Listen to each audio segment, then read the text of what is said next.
What is up, guys? As promised, I am now halfway through Mushoku Tensei novel series, and it is time for me to do my tier list for best boy, best girl, and yes, best volume overall. I kind of promised this to a lot of people for our Mushoku Mondays. For those who don't know, every Monday we do a Mushoku Monday where I go through the novel series and do analysis of it, and we are now into 14, and so since we're at that halfway point, we got to go through and figure out what is the best of the best before we do the other half, because it's going to take a while before I actually complete it. So it'll be funny to kind of look at each of the characters, see where I stand with each one of them. I'm kind of glad that I waited until 13 and not did it a little bit earlier, because some characters have kind of gone up in my list, but we'll see. I might still make some people angry. I always do. If you don't like somebody's favorite character, you're a bad person. It's always that way, but it is what it is. I was going to do this live, but I was a little bit afraid having to deal with the chat, because typically with Mushoku Mondays, I'm able to look at it delayed, whereas a live chat, I want to be able to see it as it comes up. So I figured another premiere would probably be really good, so hopefully you guys enjoy this. But yes, let's jump into it. Let's start off with best boy, because if I jump right into best girl, then people are going to stop watching. So you got to put that later. But yes, let's dive into best boy and just get this kicked off and get it started. So people know how I kind of usually handle tier lists. It's usually based on two different factors. Yes, there is a waifu factor, there is a husbando factor, those characters that you just really like their personality and you love them. But then there's the other factor of when it's like a character that has really great story. So even if a character is a nasty character, a character that's evil and I don't like them, I might actually still bump them up because their story's really incredible. I understand why they're evil or whatever. So keep that in mind as we go through this. I might give my perspective on each one of them based on that, so you guys get an idea of why I put them so high. But let's get started. I haven't done this beforehand, so I don't know where I'm gonna put this stuff. So we'll just go as we go. But yes, Arumanfi is the first one we have here. Of course, he's literally only in the second volume. I have no perspective of him. I'm sure we'll know more about him in the future. So I have no opinion on him. We'll put him in no opinion. Alphonse, I think his name is. I'm very mixed on him as a character. Like, I think he is serving the family that he's under. He obviously is doing a good job. I mean, the Grey Rats and Saros and all them, after passing, he wants to keep things going. I don't like him because he's willing to sacrifice Eris for that sake, but he's also somebody that stands by as things happen for the betterment of Eris, so he's not a terrible person at the same time. I don't have an opinion. Again, another one that I just don't have much of an opinion of, but yes, Auber the Peacock Blade. The Peacock Blade. I don't remember what my voice was for him. It was something like a Peacock Blade or something like that. It was like an Australian and British put together. I don't know what it was, but yeah, he's okay. Another one that just got a brief glimpse of him. I like the scene of him in there, and again, what he kind of brings to Edis, but again, no opinion. We're getting a lot of no opinions. Okay, finally, we're gonna finally get into something that I have opinion on. Bodyguardi. Bwah! Yes, Bodyguardi is going straight up his S tier. Bodyguardi is a character that no matter what scene he's in, I love him to death. Like, he can be in a horrible scene. As long as he's there, it's going to be fun. I just like his character. He's technically bringing the aspects of, like, Kishirika over to himself. He obviously laughs in the face of decisions and stuff like that, like Kishirika. So she's kind of bled over into him. So he's kind of like a male version of Kishirika, which makes sense because fiance and stuff like that. But yeah, he's just a good kick out of it. He brought a cool little interesting aspect to Rudius when he first arrives. Again, in every scene he's in, he's the life of the party, and I love him, and I miss him so much. He's not in the show. He hasn't been in the novel for so long, and I want him back, and I'm afraid something happened to him. I hope nothing happened to him. So yeah, easy S tier. I love him to death. Bodyguardi is body daddy. So yeah, Blaze, again, no opinion. I'm really hoping when we get into Roxy gets serious, hopefully that gets into that party. He seems like a jerk, so no opinion on him. Cliff is gonna be a struggle for me. Cliff's a good boy. Cliff is a good boy. Like, he's changed so much. He was started out, I didn't like him. Edis Goblin Slayer chapter, I'm like, shrug. I'm sure he's gonna become a really great character, but for right now, I don't care. But yeah, just very quickly, once he fell in love with Elise, it's just like he just keeps going up. His willingness to help Rudius out, just how much he seems to care for Rudius, despite the fact that he's not being very vocal about it. He's kind of one of those guys that's like, why wouldn't you ask me for help kind of character? And he's also a character that's very rare in the series that is willing to say, Rudius, you did something wrong. He's a very rare character that is able to actually stand up and say, Rudius, what you did there is not right. But, fix it. Like, he's not going to sit there and berate Rudius. He just says, look at this. This is where you're kind of going wrong. Now, do with it what you wish. keep a perspective there. So he's really great character in my opinion. I'm gonna keep him an A for now. I might slide him up, but for now I'm gonna keep him an A. He might slide up later, but we'll see. Darius. I wonder where I want to put Darius. I need a. I don't have a trash area. Let's see here. Add row below. This is better. Okay, there we go. Trash. Okay, I don't know why I didn't add trash beforehand, but yeah, we'll go trash. Even character-wise, it's power, and that makes sense. But yes, he's a slime ball, does horrible things to very under aged characters and stuff like that. Yeah, trash, nasty dude. Plus, he's involved with the killing of Saros, which makes him a big no-no for me too. That's just like where is he at? The prince. Where's the prince at? I'm blanking here. Where the prince? Where is he? There he is. Prince trash. We'll just throw them both in there for right now. Don't care. Hate him. And I'm very curious if eventually the story will make me interested in those characters. Not that I'll like them. I'm sure I'm never, ever going to like them. But I'm curious if there'll be a point where I'll go, yeah, this character is a really well-wrote character. But for now, he's trash. Gal. Gal's so cool. I freaking love Gal. I've had so much fun voicing his character. Oh yeah, that, right? Yeah, that's why I sent you a letter. Is he great? He's a great dude. I just love how just massively OP he is. He's all about having fun. At the same time, just he's amazing and overpowered, but yet not. Really like his character. I think I'll put him in. It's not like I'm like incredibly sold on his character because I haven't had too much time with him. I'll stick him an A because I think he's too cool. Like he's too freaking cool, and I want to see more of him. So there you go. Gallus, is C. I don't care. He's another character I just don't care. I'd probably put him in the trash too. But let's just throw him in the trash for now. I might pump him up to C. He's not like a terrible character. Again, you work with smugglers, you work with thieves, you cut each other's backs. That's just how it is. He's a pirate basically, so it is what it is. Geese. I don't know. I love him. I love when he's on the screen. I think he's super cool, but like the reason why I'm so questioning him now is because he's such a question mark. He's a massive question mark for me. He's super smart. He's goofy, but at the same time, he has too much information that makes me question where he's getting that information.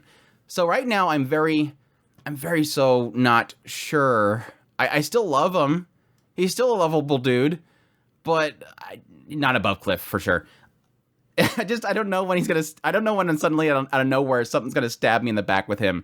My biggest question mark I have right now is where did he get the information about Zenith? It's only getting worse here recently as I'm going forward. It's like I just keep questioning that. Where did he get that information? How did he know about that? It doesn't seem like anybody should have known that. This whole party went down there and seen her captured. I don't know.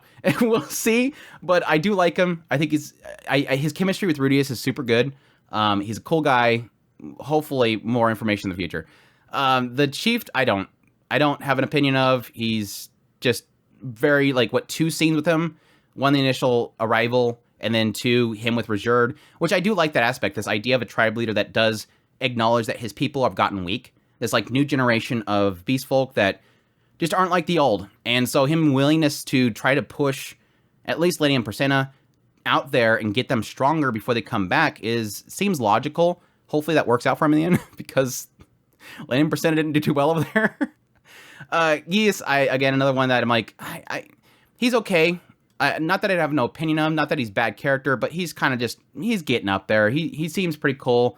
I like that he was willing to accept all the new information that he got around Ghislaine. He wasn't just kind of sticking to that, like, no, Ghislaine's terrible. She'll never amount to anything. Once he got the information that he needed, he kind of started understanding it. So, an understanding dude, even though he beat up Brutus and threw him in a cage. Jalil, I think his name is. Jalil is one of those characters where I'm like, I'm so happy I read the novels. Because Jalil is like a character that's just such a side character in the anime. And then when you get into the novels, you see that this is a guy that has all these dreams. Like, he desires all these dreams. And then you find out that he's connected to Geese. Which is funny as well. Just somebody that had these dreams of owning a shop and everything like that, and then getting a little bit too sidetracked with a side hustle that ended up being a crime ring. So He's an okay character. I like him. I wish hopefully we get more, because like I said, Geese kind of alluded to him at some point. So, Genius. He seems like a hardworking dude. He got connections to Roxy. He's Roxy's master, technically. That puts him up on my list a little bit. But at the same time, again, another character that just shrug in the end. Kurt. He's a good kid. He's a good boy. I didn't get really too much extra from him in the novel series, honestly. There was a little bit more perspective of, the idea of a warrior and everything. Him making a move on Edis, which would probably upset a few people. Technically took Edis' first kiss on the hand. But I kind of wish we could see more of him. I'm really hoping in the future, another trip to the Demon Continent, they end up running into Kurt, can kind of see where he goes from here. Hopefully he doesn't die.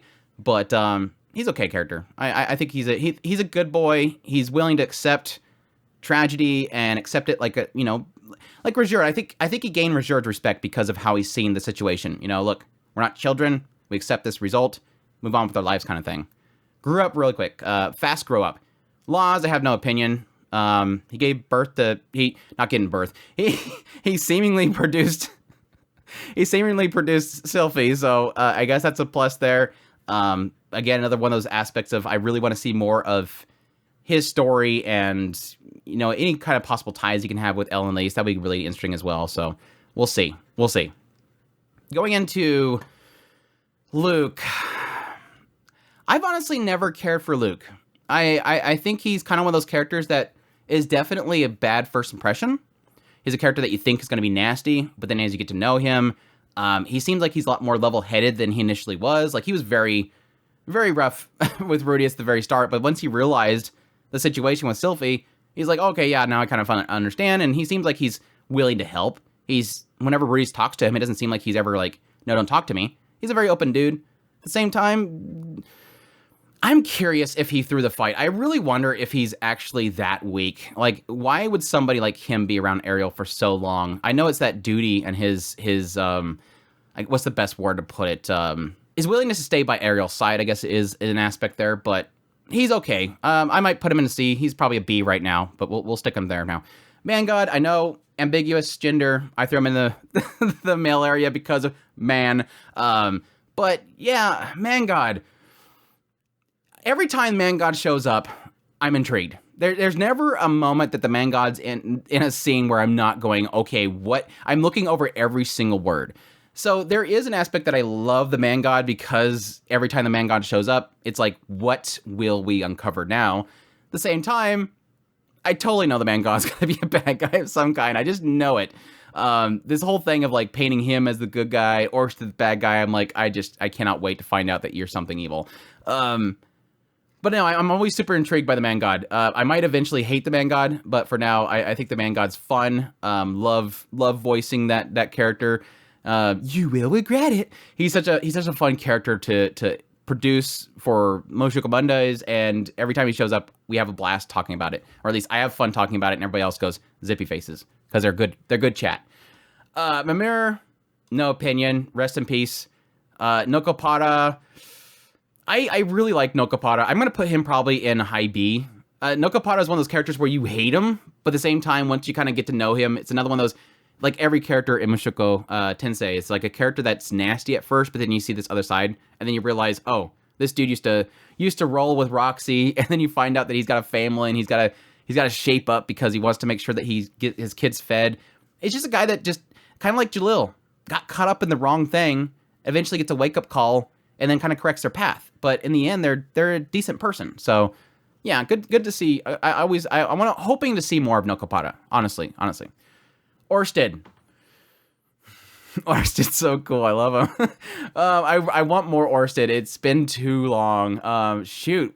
Yeah, since volume 6, we haven't seen Orsted since then. We keep talking about him, and he's always present. We get a little bit of insight into him through Nanahoshi, but it's not like first person. I desire more Orsted.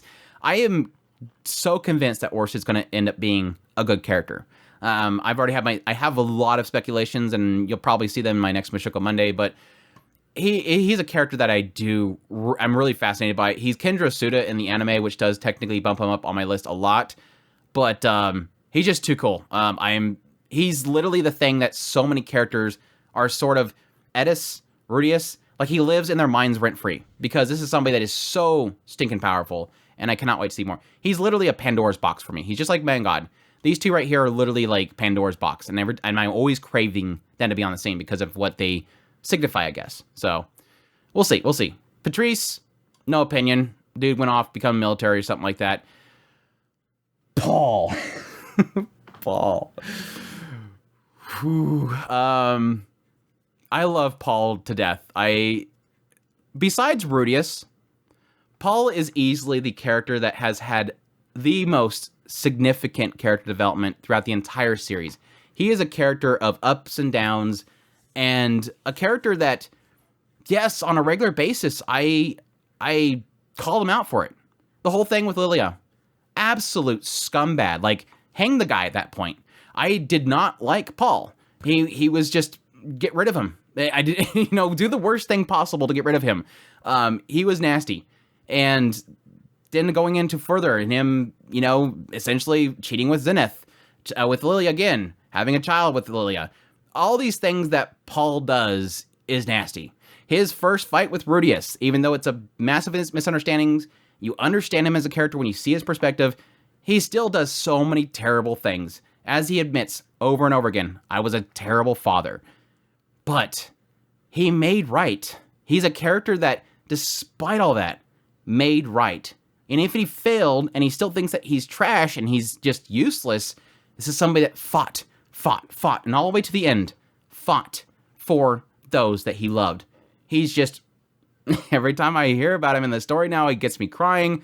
There's just so much there. Like, besides like Roxy first pulling Rudius out of his house, besides, Sylphie pulling him out of his ED, despite all these pinnacle points of Rudius' life, Paul was the big shaker. Sadly, it had to happen the moment that he passes away, but Paul was the shaker of Rudius' life. He finally made Rudius realize what he lost. When Roxy goes in there and pulls him out of his darkness again, you get that realization moment of, oh my gosh, I loved Paul. Paul's my father. And that big realization point is just like, oh, it hurts. Paul, there's so much in the story that has me bawling my eyes out. It's usually around Paul. Volume 5, bawled my eyes out. And then Volume 12, bawled my eyes out. Volume 13, bawled my eyes out. It just keeps hitting hit with Paul. I love Paul. I think he's just a fantastic character. I think he's a dirtbag. Absolute dirtbag. Should never have done that to Lilia. Absolute dirtbag. But I love his character. In the end, he's still a father. Despite his flaws and his cracks, he's still a father in the end. And I love his story. So, yeah. How's Pax going to follow this up? I honestly have no opinion on it. The only thing that makes him positive in my eyes is that he acknowledges at least how great Roxy is. That's the only thing that makes him a great person. But other than that, I have no opinion of him. I'm sure in the future he'll become an amazing character, just like every character in this writing. I have no opinion on Petagus. I'm sure he's going to be an incredible character whenever we get around to talking to him. He's just kind of that. He's up here on this castle, apparently, and I'm just waiting for that to find out what that is. That big Pandora's box up there once again. Philip, shrug. He was okay. Just kind of try to drag Rudius into a war. I understand his struggles, and it's heartbreaking, but that was about it. Paimon, trash. Paimon goes to trash. Little boy going, oh my gosh, Ariel's disappeared. Oh, guys, I like you guys now. He's just trash. Again, did what he probably needed to do to survive, and can't blame the dude. I'd probably make the same decisions, but he's still trash. Dude pretty much folded in the instant that everything went south. So, Rox, again, another no opinion character. He's just a chieftain of the Magurdians, and again, another one that I hope eventually we go back to see. Seemed very level-headed. I liked his acceptance of Verjerd, and all that kind of stuff was pretty cool, but that's about it. Yeah, again, no opinion, not enough time. I mean, he did help give birth to Roxy, and so that's probably S tier alone. I can give him credit for bringing Roxy into this world, so I guess I'll throw him in S tier. It's a joke. I'll leave it there anyways. Rudius, obviously S tier. Just a character study, massively crazy. Does horrible things in his own mind mostly, but at the same time, he's what society destroyed. I mean, a whole video on this whole topic, this idea of Rudius is what we as a society create, and he is what we as a society don't want to exist. And yet at the same time, seeing all that massive growth as him as a character, all the good things that he does as well that nobody wants to really acknowledge, like the fact that he's not prejudiced against people. There's a willingness that he wants to help people. There's so many things that Rudius does that is a good person deep inside there. It's just, yes, he has his own thoughts, and that's those unfiltered thoughts that Refugin puts into Rudius' character is what makes him technically real. Because, yes, everybody out there, we have those thoughts that we do not want to vocalize because it would probably make people upset at us. We see his everything, and just the massive amount of growth that he has had. He is just a really fantastic character study that I have not seen anywhere else. But again, I haven't read an amazing amount of stuff, so keep that, take that with a grain of salt. Richard, I love Richard. He's so freaking cool. Another similar to Paul, I think, is another character on the side of Rudius that is a massive character growth. Just seeing him go from a point of seemingly not giving up, but it has accepted most of what is normal in his life. That his tribe has this stain upon it, and how he was tricked, and how he got all of his people killed, and killed his own son. All this tragedy that falls behind him, yet he strives forward to clear their name. That willingness to live his life just to clear that name is very impressive. Most people would not have that staying power, did that for hundreds of years. But then that whole journey with Rudius, seeing that how much he cares for children, will take out anybody to protect children. Kick a child, you die. This is a guy that doesn't want anybody to harm children. And then going into the further sections and seeing how he changes his perspective through Rudius and seeing how, yeah, this is not my fault. It is possibly going to fix. And there is hope around the corner. Everything that Rudius showed him, and how everything that he showed Edis and Rudius is incredible. He literally was a father figure for Rudius and Edis when the whole displacement incident happened. He's a great dude. Love him. Every time he comes on the scene, I'm just like, oh, it's Papa Richard. I love him. I love him to death. He's such a great character. Saros, rip once again, but he's okay. He's okay. I kind of a little bit too little, too late. I kind of wish that we got more of him. Just kind of see more of him as a character. Obviously, he raised a very violent girl, so he wasn't a great grandfather, but still somebody that wasn't too bad in the area of nobilities, at least. Soldat, best bro. I don't think he's enough to get into S. I really want to put him in S, but I don't think he's quite there, and that's partly because we don't get too much of him. I mean, we get a little bit in 7, a little bit in 8, I think in 9 as well. Just kind of a character that, such a bro for Rudius. The thing that sells me on him so much is that willingness for him to essentially stay with a total stranger for like an entire night, trying to help him through his issue when he has to leave the next day. It's just like a cool bro, somebody that sticks by him the entire time, making sure that everything went well. He's just a cool dude, so I kind of want to put him in S, but I don't want to swamp the S tier. I got to make sure these mean something. You can't dilute the S tier. So Talhan's great too. I want to see more of him, honestly. I think he's a cool dude. Not seeing too much of him though, but seems like a cool, jolly guy. Timothy, not a great character. I'll put him in C. Not that he's a bad person. He's just kind of, I liked getting a little more of his history and stuff like that in the novel series versus the anime, but again, another character that doesn't really have, he bagged Suzanne. Good catch, I guess. And Zenova, best bro, Zenova. I'm sorry, I gotta put him at the top. I love Zenova, every scene he's in. Absolute goofball. Another one that's like more fun just because I get to do his voice. I love Zenova. He was a character that I really had no care for in the anime, but then when I read the novel series, it's like, gosh, you see so much more of his history, the tragedy behind him and his brother, his family getting pretty much kicking him out, him just striving for a goal. seeing how that kind of has developed into him having purpose and all that kind of stuff. He's a very simple-minded person, but even still, having all these moments where he steps forward and shows that he really does truly care for his master. Like, the scene that always sticks out in my head is that moment where something's going on with, like, Nanahoshi and Rudius, and Zenoba says, look, I don't have much. I have money.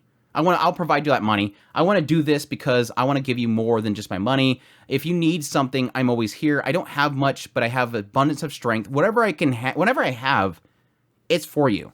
He's always willing to say, Rudius, whatever you need. I can't say that I understand how you feel. I can't say that I can fix this, but whatever I have, take it. And that's sometimes always enough. It's just to say that you're there and you have something. So Zenoba's a good boy. So I guess I'll leave it there. I don't think I'm going to do like rearranging with each row because that will take way too much time, but you guys get a sense. Really do love a lot of these characters. The S ranks especially, A ranks for sure. It's pretty much like everything else under the A. It is pretty much everything under A is pretty much like, yeah, I like characters. Some of them just not enough time, but you get a sense there. But we all know what we're here for. It's time. Let's go into the best girls. Best grills. This is going to be a lot more hated. So let's start with Aisha. This is all in alphabetical order, by the way. I didn't really set these orders, but I feel like S tier is going to get too filled. I have to get really picky at some point, but for now, Aisha S tier. I just think she's super cute. Love her promiscuousness that Lilia has basically driven into her head. So it's not technically her fault, but she's a lot of fun. Every scene that she's in, she's a bundle of fun. I just love how Rudius handles her most of the time, kind of keeps her at bay. At the same time, you just see her kind of clawing to want that attention. Just the great character moments we've seen, like the whole situation in Millis, which absolutely broke my heart. Seeing how that kind of converts into this new life with Rudius, with Norn nearby. All that story behind Aisha. I mean, I liked all that stuff in Sharon, of course, but definitely the stuff that happens in with Rudius up in the north is just where all that nugget of goodness is. Seeing that she's more than that some, seeing her finally able to open up, seeing her finally building somewhat of a relationship with her mother is a key thing there too. So she's just too much fun. I cannot name a single scene where I didn't just love her. I mean, there was a little bit of a upset with the whole things around Norn in the past with Millis, but other than that, it's always been a bundle of fun. So yeah, love her to death. Ariel, I'm not sure yet. I really am not sure yet. I think she's crafty and she is really good at pushing people, and I think that's been a lot of the fun for her. The whole Siren's voice, as I've told people, she's like a siren where she can sing people into a melody. Loved a lot of the backstory of her fleeing, the amount of love that her people have for her, all that kind of stuff. It's just everything else beyond that, I'm not sure. I haven't really gauged her yet. And I think a lot of that has to do with the fact that I get her driving force from Derek Redbat, but then like we don't really get perspective of her after that point. We don't really get a sense of what does she desire? What is she out for? Is she trying to do what Derek wanted her to do? Has she realized once she was starting to do that this is something that she wants? Does she actually want to save her kingdom? We never get a sense of that. We just know that Derek said something, please save the country. Please take the crown. She said, okay, I'll do it. I'll fulfill that promise. And then it turns straight to, okay, she's trying to for the crown. Now she's got to flee. Now she's trying to build reinforcements. I don't get a sense for her. I love her interactions with everybody. Rudius, very rarely. Sylphie, pushing Sylphie, which is literally what she needed. Thank you for pushing Sylphie. All that stuff is really great as well, but at the same time, I don't get her yet. I don't quite get her. I love her personality, love the interactions. I just don't know about her yet. So I'm gonna leave her in B. Leave her in B for now. And I'm really hoping in the future that changes, but for now, B. Moving on to Elise. You know it's gonna happen. I love this girl so much. It is so funny. My brother picked on me about this, and I've had people pick on me before. Elise is a character in the first season when I watched the anime. I'm like, okay, yeah, she just wants to bone. That's her character. Shrug. Didn't care. I didn't hate her. Didn't care. But the moment I'm opening up that novel and I start flipping through it and I get to those points where we finally start going right after the first season, you finally get the sense of what Ellen Lace is dealing with. It's like, all right, there's more to this girl. And it just keeps hitting over and over again. There's something popping up where she goes, oh, this. And you're like, holy crap, this. Oh, this. Oh, she's dealing with this. So it just kind of keeps compounding on itself. And all these little things that she brings up about these experiences that she's known somebody, it's like you're always thinking it's probably her. All the things that she's probably gone through in the past. Getting into how people pretty much don't group with her in the Central Continent because of her tearing apart parties.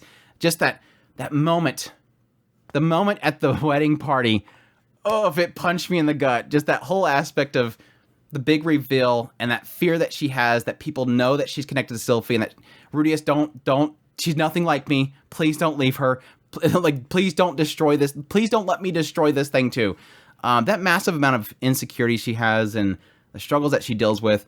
She's just through and through a tragic character that's always trying to be positive. She's kind of like Bodigadi and Kishirika, always trying to keep positive, being around for a long time, but always having those moments where they finally break.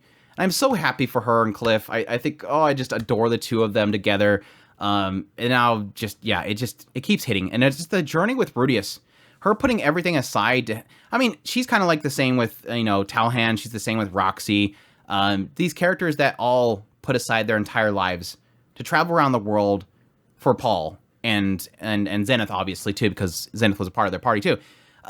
Going everywhere and out of their way for these people is really, really great. And then her helping Rudius during their journey to Bigorit. I love her just defending Rudius, standing up to those Amazon lady. It's just great stuff. Like, every scene with Ellen Lace is fantastic. What I like so much about her and Rudius is mostly that aspect that Rudius is a pervert and he likes to tease people. And then Ellen Lace was always that reverse. Like, she'll feed into it and slowly throw him off. So yeah, she's great. She's good stuff. She's evolved so much. I adore her to death. I want to get her up on my wall eventually. But for now, yeah, she's great. Elise, I got a huge kick out of her being pretty much Edis, but I have no opinion of her. I think she was very beautiful. Love her character. Love the little brief story we get of the street rats basically and becoming part of the house and everything like that. So believe that is.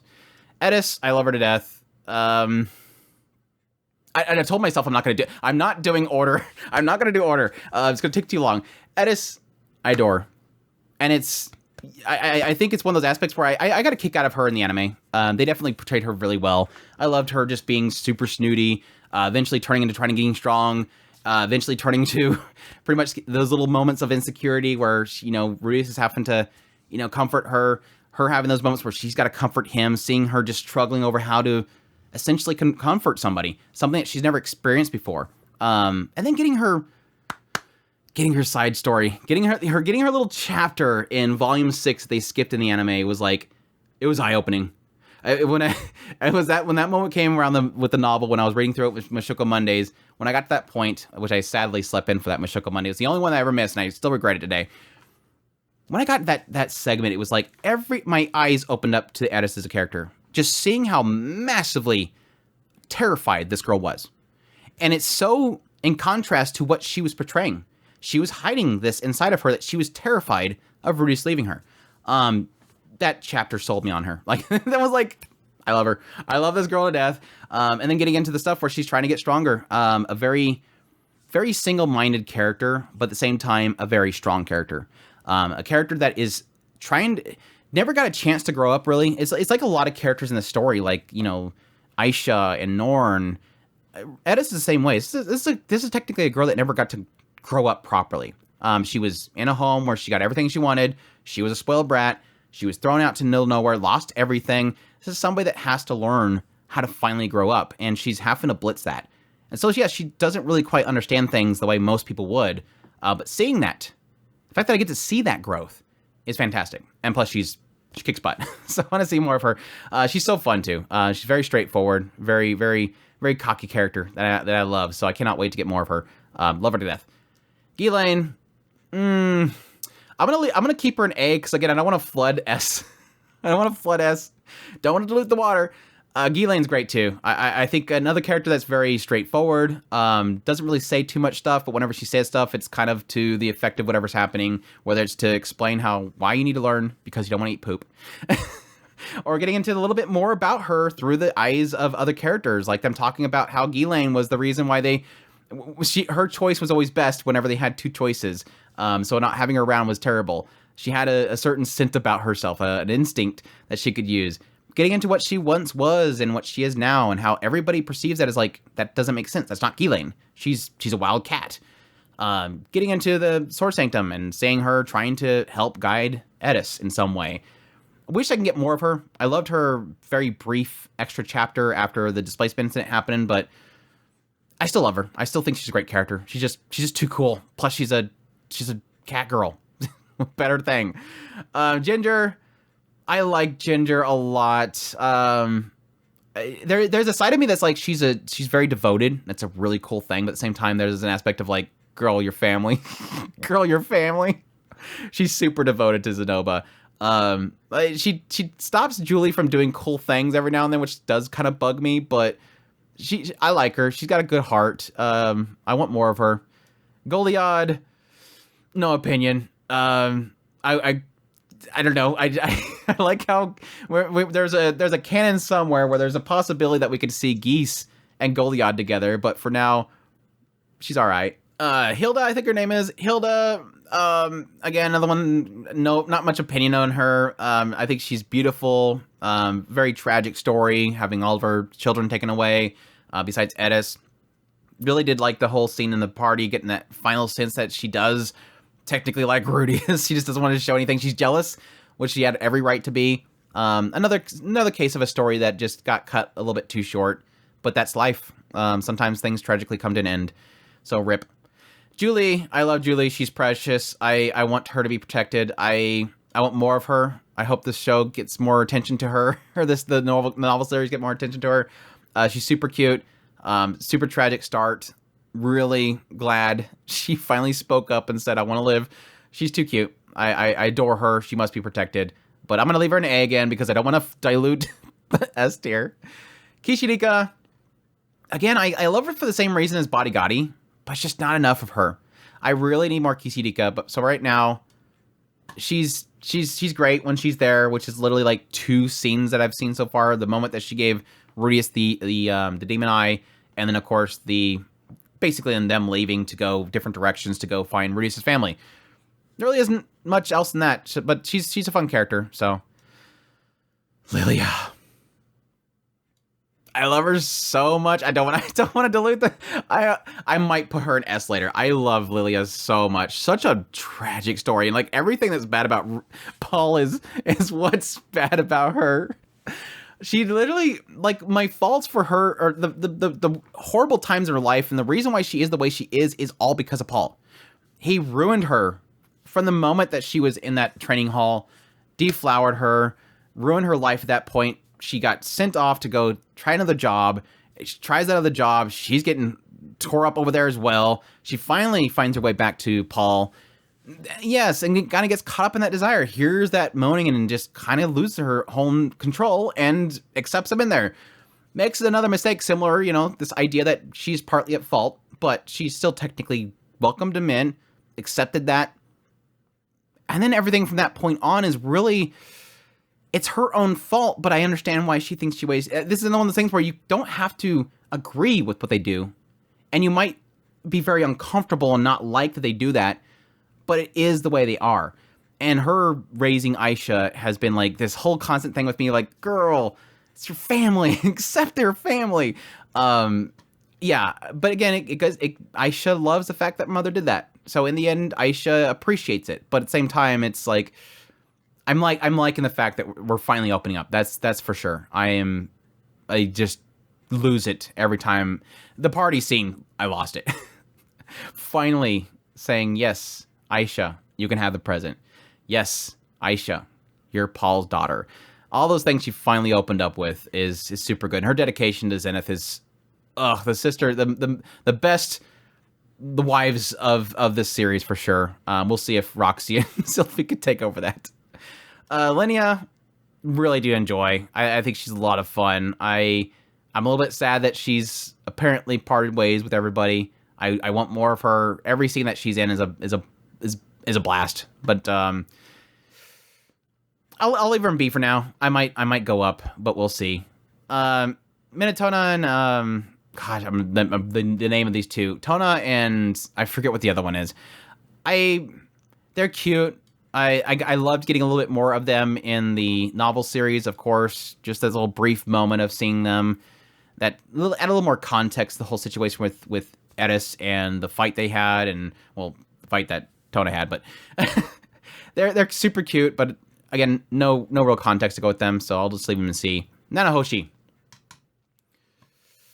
She's a Pandora's box left and right that is finally been pretty much opened for me, but I'm gonna keep her an A. I'm gonna keep her an A for now. I think she's absolutely fantastic, but at the same time, I don't really have a massive connection to her. I feel for her like badly. Most of the scenes is really her trying to, which is her purpose. She wants to get out of that world. So, but every scene that she's in, she's pretty much just working on that project. And so I don't really get too much sense of her outside there. Every now and then we'll get a sprinkle of her like at the party or something like that. But I don't know. I just haven't had a moment to really connect to her as a character in a long time. So I'll leave her an A for now. She's still a fantastic character. Like she's just as much of a question mark of what her journey will lead to as Rudeus. What will Rudeus eventually get to for his goal? It's the same thing for Nanahoshi. There's very few characters in the story where I'm like, I need to know where you're going. Like, what is your end game? And those are the two that have that biggest, massive question mark. So, Nina, I've really grown to love Nina. I didn't really much care for her in the first appearances of her. I was like, okay, not rival character for Edis. Like, a one-sided rivalry for Edis. But yeah, definitely this recent chapter that I read with Volume 13, super good. I finally love seeing more of her. Standing up to, I don't want to put an A. I'm going to put her in C, B. Not like I like her more than Linnea. B is good. But no, I really did love her in this recent chapter. Want to see more of her, but for right now, she's super great. So, God, Norn A. Or S. I'm sorry, S. My brain fart. Yes, Norn S. S. S. S. S. I didn't really... Early on, I was okay with Norn. I understood why she was the way she was. Thrown into tragedy, torn away from her mother, pretty much connected to her father as pretty much her only remaining thing to keep her alive. The only thing she can rely on. So I understood her outrage to Rudeus and all that kind of stuff. And then going into the chapter where she finally parts way with father to go up to north to see with Rudeus, you get that sense of how nasty she is and how selfish she is and always want. Then she gets to Rudeus, then you have that shut-in moment, and you finally get to see everything that Norn has gone through. Well, at least from in Milla's perspective and that aspect of her, how much she was trying to be good at things. She's not as smart as other people. Aisha always showing her up. Her family seeing her as pretty much a disappointment. A lot of that stuff was super heartbreaking. Just all of the expectations compounding on her. Then the later parts and how much she's frustrated, how much she misses her father and all that kind of stuff just keeps piling up. But yeah, I think probably the pinnacle point was mostly for me was the aspect of the story behind Millis. But yeah, the shut-in aspect was a big part of it. That whole aspect of what that opened the door for Rudeus as a story in her own self and how she was able to overcome it herself was super good. So I really look forward to seeing where she goes from here. Love seeing that she's become so independent. All these things that she desires to do now. So yeah, I love her to death. She's cute. Persena, I like her more than I love her more than Linnea. I always thought that I would love Linnea more than Persena, but I grew to love Persena more. She's just so much more crafty. Good to see that she's, well, not good, but because one of them had to lose. Interesting to see her going back off to the tribe to see how she can lead a tribe. We'll see. Best mom. If I can't have Roxy, I'll have her. Yeah, I really have no opinion, but I'm putting her up there just like with her husband because they made Roxy. Yes, Roxy S tier, of course. I I've always been a massive fan of Roxy. My reasoning wise, because just how they portrayed the whole situation with Rudius breaking out of being shut in for, 30 some years, and how Roxy was able to pull him out of that, show him purpose, show him that the world is not is a dangerous place. The constant things that she does to support Rudius, making that massive tome to send to him. Eventually, yes, getting that solidification that she truly did love the Grey Rat family. That was her ideal of a real family, because of what she felt in her own home wasn't accepting of her, even though she misinterpreted it. All that stuff was really great. Her willingness to drop everything and go look for that family, because again, she loved Paul and Zenith and Rudy and Lilia and all them. Her willingness to go out there and try to find them.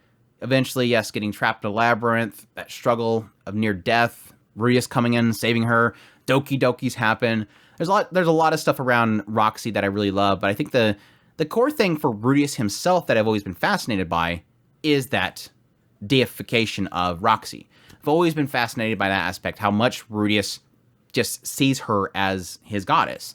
And how that is, I was talking about it here recently in the Discord actually, how that might eventually turn into that realization of what is perceived as worshipped, or if it's actually love that is not understood.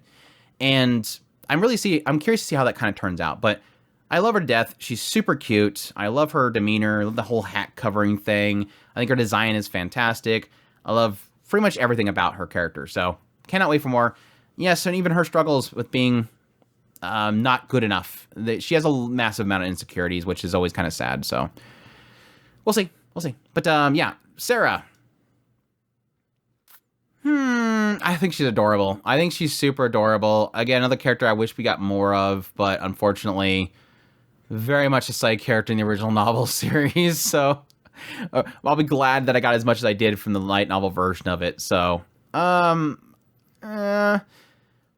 they did put a lot. Refugium put a lot of effort in her for sure for the limited time that she's there. But I'll leave her in B. I think B's solid. Right, I told myself I'm not going to do this whole organizing thing. Stop, Andrew. This would be Shira. Shira and Viera is like two characters that I honestly would love to get a side story. And I know it's a very touchy subject that they would be getting to with that side story for the past. But I still want to see that story. I think that's a very real and a very brutal story. So I would love to get more of them. And if not the past story, I would love to see where they go in the future. Hopefully we get more of them in the future. But they're kind of both together for me. They're just really solid characters that had great stories in the time that they were there. And I loved the whole fact of Shira being like pretty much like this book of knowledge. Like if you needed something, she comes up there. She's got the scheduler and everything ready for you. She's fantastic like that. So Suzanne, she's best big sis. Talk, Andrew. Best big sis. I love her to death. Again, not like I have a massive connection, just like Sarah, because of what little time we spent with her. Even though she does come back finally, and I do appreciate that. I'm gonna wait on Sylphie. Let's wait for Sylphie till the end. Okay, let's do Therese. I love Therese. I hate the fact the anime skipped her because I think she's adorable. She's pretty much like Zenith. She's literally the sister. Because she acts pretty much the same way. I kind of wish we got more of her. I love her design, but yeah, for now she's there. I forget what the name of this character is. Let me think for a minute.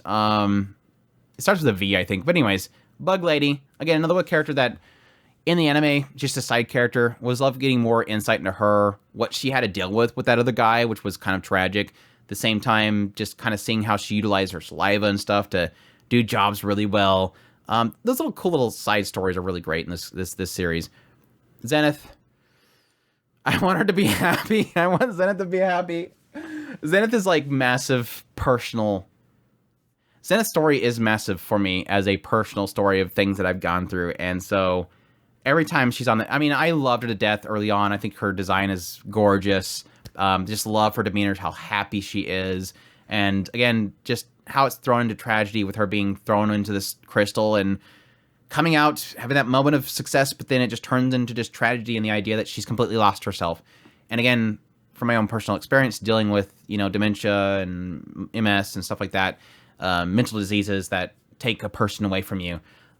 Every scene that she's been in has just been absolutely tragic for me. And I just want her to be happy.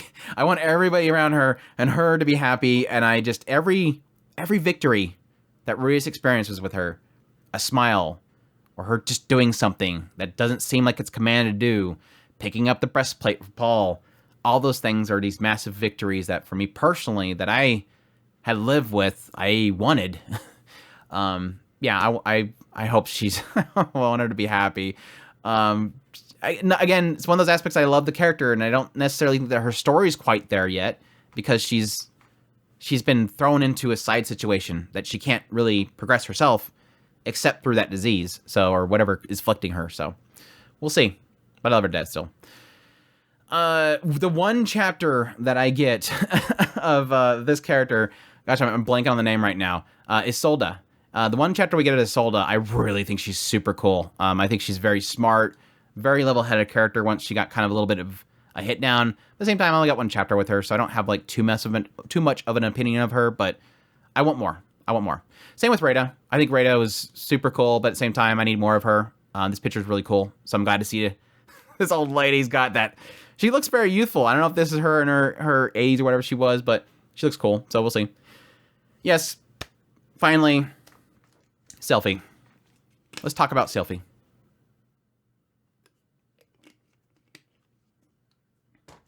Let's face it, you're all here to yell at me for Selphie.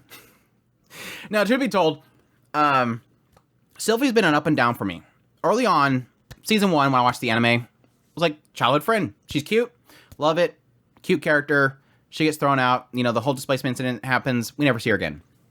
Going into the novel series, I was a little bit more intrigued by her. Like, yeah, same basic story. The childhood friend gets purpose, saved from bullies by Rudius, wants to become a magician just like Rudius, wants to go off to school with him. It gets very connected. You have that, that desire for Paul to separate them.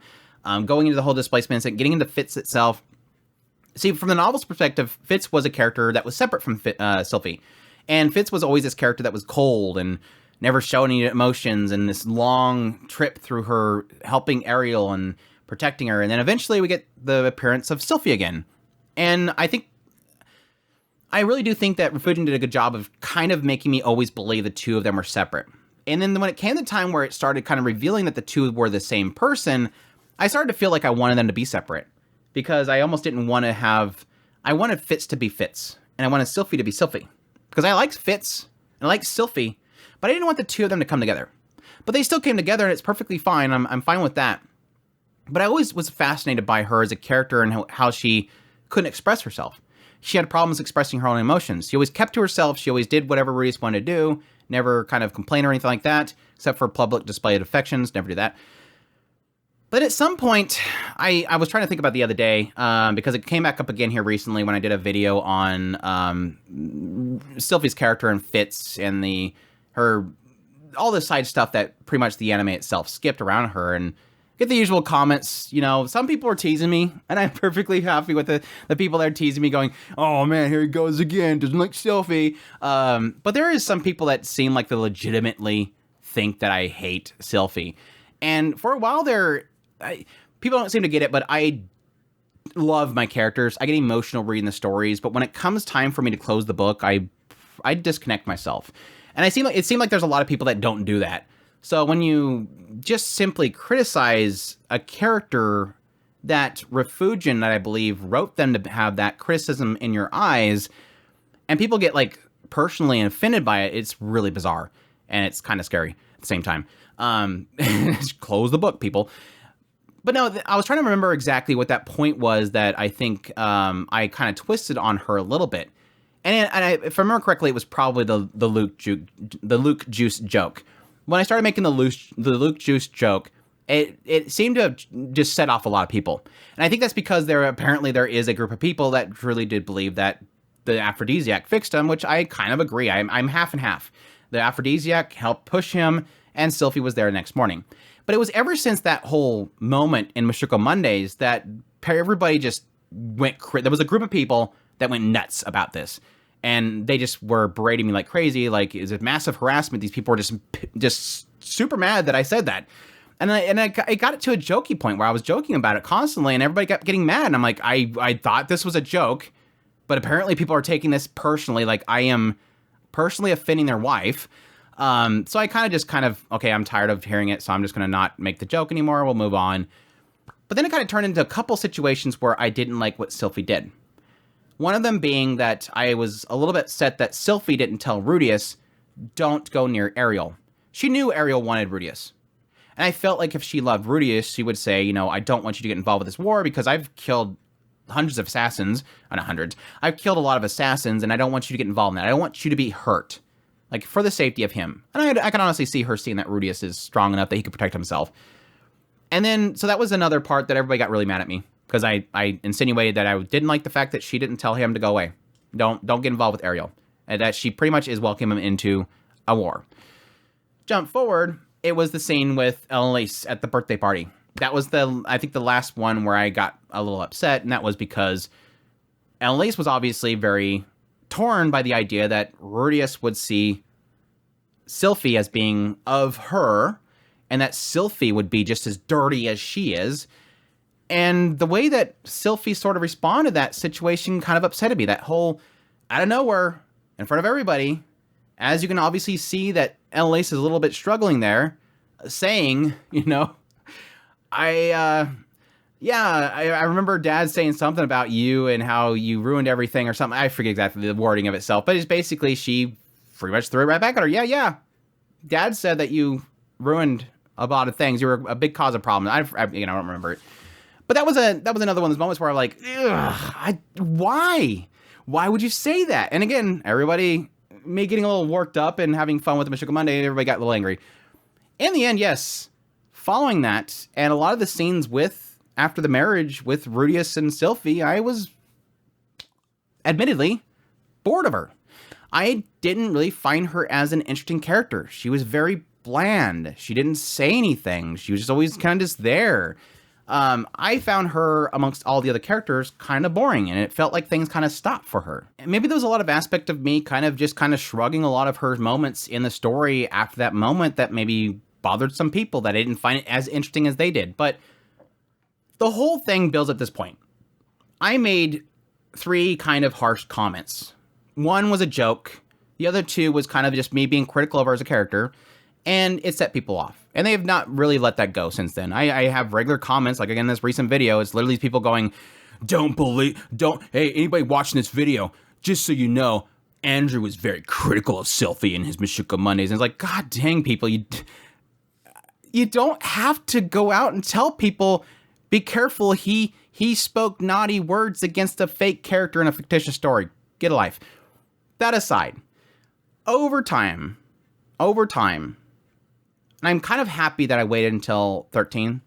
Over time, I have not grown to love Sylphie, but I have found her character a lot more fascinating. And it's sadly mostly to do with the fact that Sylphie, as a character, has finally opened up. To the statement of Rudius himself, she's finally opening up. And yes, my main criticism of her as a character, as a person, that she doesn't open up. She doesn't speak her mind. As much as everybody hated me for that, and still this day, still say, oh my gosh, can't you believe you're mentioning that? Yes, Refugin wrote her that way. I acknowledge that that was a thing about her, and a few people criticized me for pointing that out, even though it was literally how she was wrote. Very vindicated by that finally being a part of her story. Her acceptance of Roxy is obviously a great thing. Her openness to that. How she always cares for the well-being of Rudius. All these things that she's finally opening up and showing and putting to words, I guess is the big key thing there. She has gone from a character that I loved at the beginning, but she was adorable. At the middle points was a little bit interesting with the whole thing with Fitz. Curious question mark. Wasn't quite sure. Came to this point where she did a couple things that I didn't like that she did. Criticized her for that. Just like I do Paul. Just like I do Edis. Just like I do Lilia. So I can do everybody. And then she's finally got to a point now where I think she's fine. I don't love her, but I think she's fine. I don't hate her. I've gotten to the point now where I think a lot of people just want me to hate her. So it's like on this end, it's like, okay, I've gotten it out of my system. I don't really care to talk about anymore. She's not done anything lately that I hate her for. So I'm not hating on her. And if people constantly want me to hate on her, it sounds like it's a you problem. I don't care to get in that conversation anymore. So now I got that out of my system. That was kind of bottled up from this recent video. It's like, God, people just get a life, move on. And honestly, it's gotten to that point where if I see comments like that, just a forewarning to people, if I see comments like that, I typically don't care. I typically move on. If I truly do see some sort of like malice in what people are writing, I just hide it from the channel. I move on. So warning there. So where does Sylphie go? Now, this to say, where does Sylphie go? I think she's a solid B for me now. I'll put her right in the middle B. She's definitely, if you ask me, for sure, if you ask me probably like volume 12, if you ask me in volume 12 what I thought about her, I'd probably put her in C, maybe D. But she's definitely she's climbed herself back up, so I'm fine with her. I still think she's kind of like Rudius joked about dead fetishish, but I think she's grown a lot. And again, I think that's story reasons. I think the whole point of her story is that she gets broken. She finds somebody to protect. She wants to protect that person, hides all of her emotions, is now finally able to show those emotions. But I've always kind of seen her as not the best fit for Rudius, personally, because of the fact that she's too acceptant and Rudius needs to learn. That's always been his character. He needs to grow. He has to have somebody tell him no for him to grow. But I'm fine with her now, though. It's fine. So there you go. Got that on my chest. Now you all can log off the premiere. Now, for all those that are still here, I know that a lot of people left. Let's dive. Did I want to move any of those? Let me see. There was some, I think this is pretty even. I guess if I could move up some, I'd probably move up. Nah, I'll leave it there. I think that's good. I think this is solid. Yeah. I mean, for all jokes aside, I'd probably put her down here. But anyways, volume. This is the one that's like most interesting. It's like this idea of trying to figure out which of all of these volumes does something the best. And honestly, there's for the most part, all these volumes are pretty easy to kind of figure out. They're like amazing. They have the most amazing content in them. I mean, it's like 12. Let's just do it right now. There's no denying that 12 is easily the best volume of the entire series. Yes, it's got adventure. It's got struggles. It's got a lot of characters catching up. I mean, there's reuniting and all these kind of things, catching certain characters up with things. It's father and son. It's wife and husband. It's son and mother. It's all this stuff. It's, again, Rudius getting stuck in his room again and somebody having to pull him back out of it. It's just massive, massive amounts of emotion. I cried so freaking much reading that novel. And the only other one that I've experienced that much with was 6 and the later part of 13. I was an emotional wreck reading 12. As people that follow with the Mushoku Mondays know, that was a very difficult set of chapters, especially after, what was it, 9 or something like that to get through. Once you got to that 9 through 8 chapter, the Mortal Kombat. Once you hit Mortal Kombat, it was very hard to get through. It was very, very hard to get through. And that's a true testament of this writing. To build these characters, for you to get used to them, get comfortable with them, and then face tragedy. So, anyways, with all that was to say, yes, every one of these novels is S tier. To be clear, this list is not to say what is S tier and what is not S tier. You could probably, the best way to describe this is, imagine all these are an S tier. And then you control, scroll, whatever, you zoom in on the S tiers, and then it starts to kind of branch out, and you see that some are above other ones. That's what we're using here. This is a full spectrum of S. So this is SD, this is SC, SB, SA, SS. Pretty much that. I want to give a spectrum of these things and what they kind of tell. So, let's start with Volume 1. Volume 1 for me is an amazing start. And I think A is a good placement for it. It's the birth and location. It's the, Ruya's kind of getting there, Roxy training him, bringing him out of his house. It's the whole situation with Linnea or not Linnea. It's all, yeah, Linnea shows up. Lilia and the second daughter, basically, the family meeting and all that kind of stuff. Getting that perspective of how Zenith knew he was kind of manipulating the situation. All that stuff was great. Getting into Sylphie being introduced. Getting close to them, then eventually Paul singing them off, all that stuff. It's a great opening chapter. It's a very fantastic first volume because it's not moving too fast. The opening segments of most stories can try to move things too fast. It's a great settle down, get you comfortable with what's here, learn the basics of the world itself, push him finally out of his shell, and then sit him out into the world. It's a great opening chapter. And yes, Zenith chapter at the end, so good. So good. Volume 2, I think I enjoyed it a lot when I first read it, but it's another one of those ones where you look back at it and you're like, yeah, it's not that incredible. It's the meeting of Edis. I love that whole segment. Fun. All that stuff around her is a lot of fun. A lot of crazy shenanigans. Yes, getting into Ghislaine, getting into learning more about the world, learning the languages, all that stuff is really fascinating. Learning about the world itself, getting into history. There's a lot of history in Volume 2 that I think a lot of people forget. But that's where we were starting to really dig into the world, the languages, and the history of the world. Pedagoose is obviously included in there. And then, of course, Turning Point 1 and Ghislaine, the conflict zone.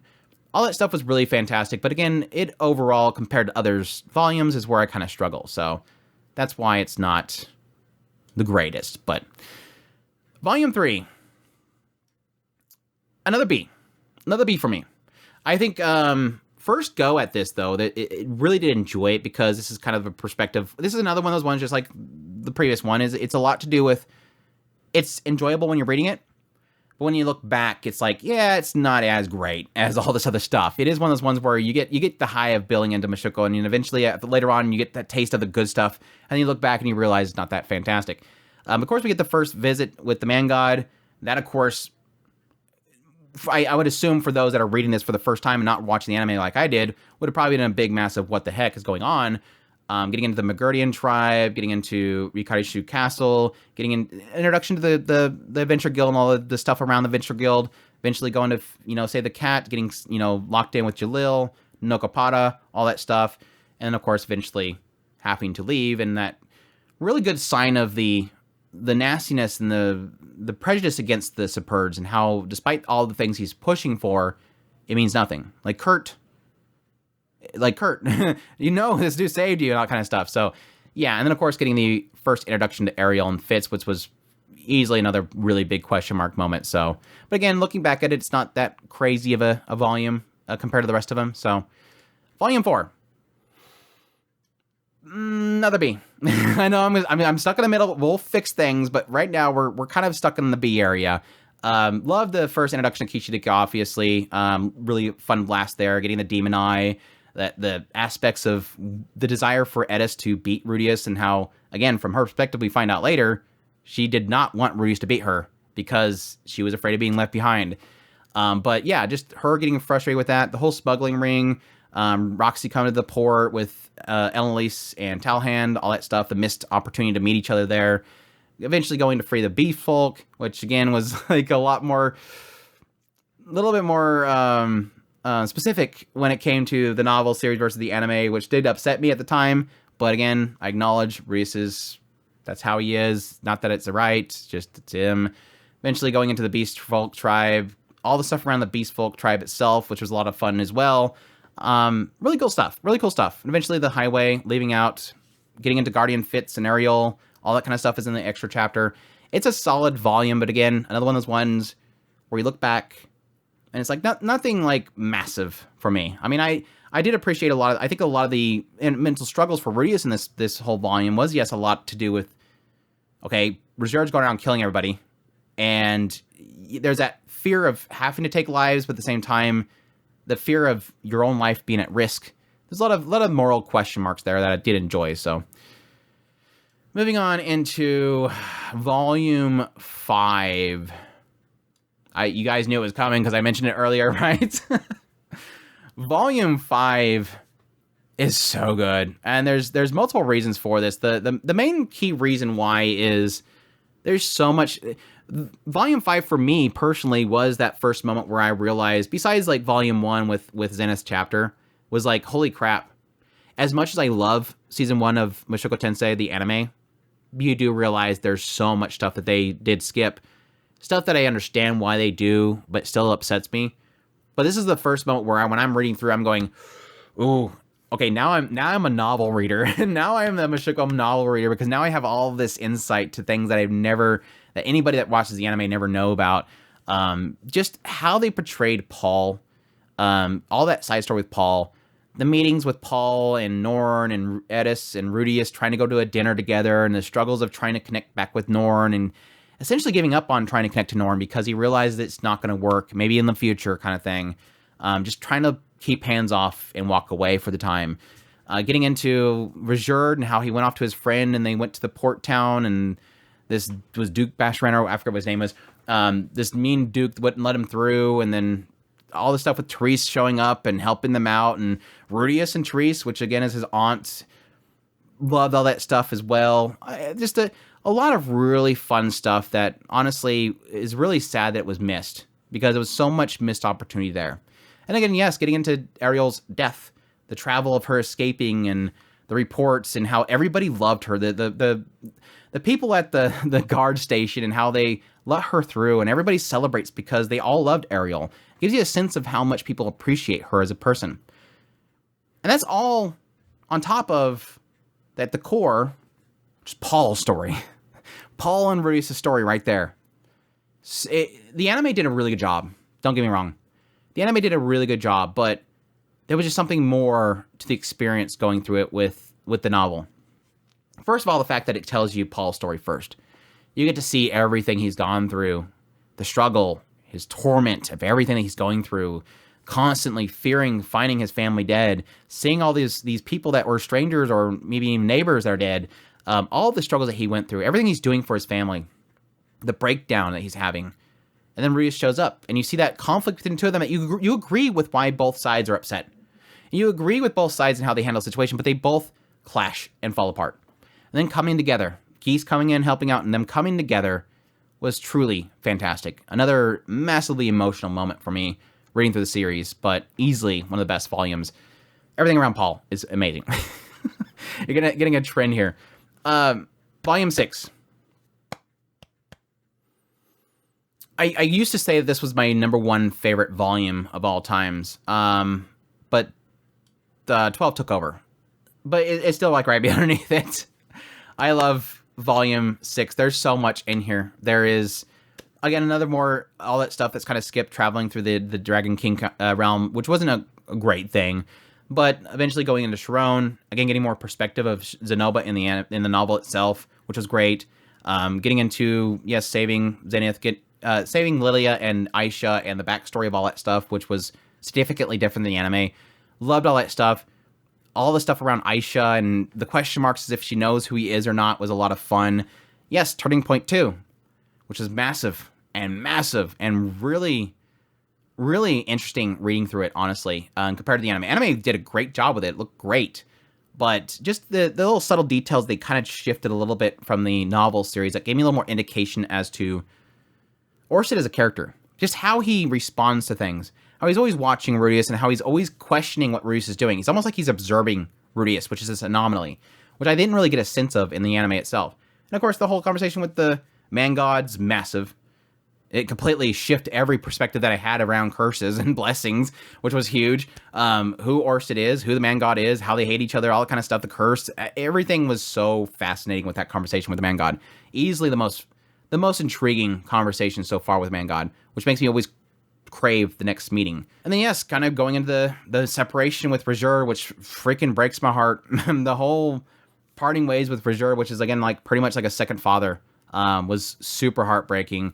Going into the refugee camp, learning the discoveries about everything that happened, everything that happens between Edis and Rudius, the separation, all that kind of stuff. And again, the Edis chapter, the Edis perspective that the anime skipped blew me away.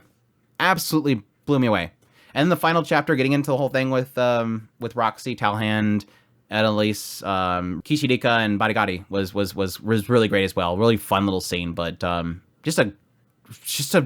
the way through, that volume is super good. So yeah, easy one for me. First C, yeah. I think I can confidently say that now. I mean, it's one of those things where when I was reading it, I was keeping a very open mind about it because of the negativity around that particular volume and how it technically is like almost a reset. Like it starts out at a point, and then by the end of the whole volume, it pretty much feels like you're back to where you first started. And I got a sense of that. I still like the story that it tells there, and it's super tragic, and I love everything around Soldat and Counter Arrow and all that kind of stuff, but I do like a little bit more insight into the world of the adventurers, how they work, how they respond to each other, which you don't really get a sense of adventurers outside of them besides the whole trip to the Demon Continent. But the fascinating thing that always comes around that whole volume is that struggle that Bruce is going through. And I do appreciate that, but it's also one of those ones where you realize, you look at first page, and then look at the last page. It's the same Rudius. So, I don't know. It's a struggle for me, but at the end of the day, it is one of easily the weakest of all the volumes. Like, for sure, it's the weakest of all of them, but I still enjoy the journey. Again, that's not saying much, because again, this is still SC. Going on to 8. Another C for me. This is another one of those ones where I think I enjoyed it when I read it. I was pretty open-minded about it. There was a lot of mystery around Fitz, which I did appreciate.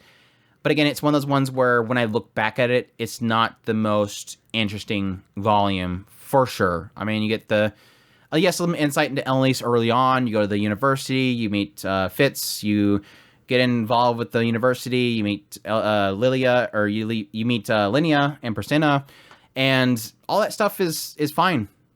But it's not that interesting, unfortunately. I did really love the segment with Julie. That was probably, if I can think about it, I think that's probably easily the pinnacle of the entire volume is Julie. But other than that, it's when you look back at it. So not a favorite for sure. Going on to volume 9, I think I can give that an A. It is kind of one of those ones where I was kind of debating B or A, but I think in the end I'm probably gonna go A on that one.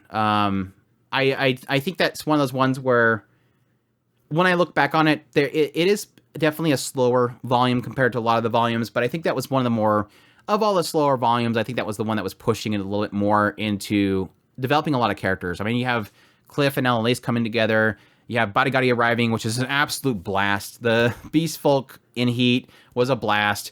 Even at the very end, seeing Nina coming in and seeing them all in Heat, and the crazy shenanigans happening and Barigari showing up, all that stuff was fantastic.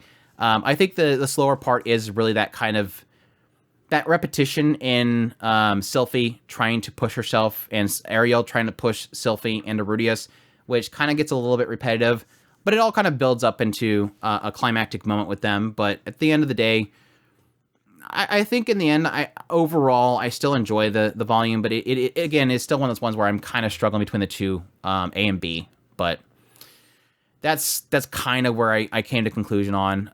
10, I think is another one I'm going to want to see. This is, I think the folks of the Mushoku Mondays probably know this was probably the hardest volume for me to get through. It was a drag. It was an absolute drag. I mean, it kicks things off with the marriage, which is great and everything, but then that kind of turns into the haunted house, which, yes, opens the door to, yes, everything within the haunted house, the automaton and what that kind of opens the doors to, but then it turns into renovating the house, buying things for the party, getting Paul's letter, which I was super scared about, but then it turned out to be nothing. Nanahoshi's failures and her falling into a slump was probably the only interesting thing in that entire volume. That part really did gut punch me. It was another perspective of somebody going through the same thing that Rudius does, and him not really knowing how to handle it, just like with Norn, how do I handle this? It's a very difficult thing to handle when it's not you. It's different circumstances, basically. But then, yeah, towards the later part, I did appreciate having Norn and Aisha show up. And Eris meeting the Peacock Blade. That was about it. Yeah, it was a rough volume to get through. It was probably easily my most disliked. And again, like I mentioned, I acknowledged fully that I wasn't a massive fan of Sylphie right at that moment, and that probably has a lot to do with it. I'm sure people that were okay with the things that I had a problem with, which was like around the whole situation with not telling Rudeus to get a part of Ariel and all that kind of stuff, but it didn't affect it. It was still boring. So 11.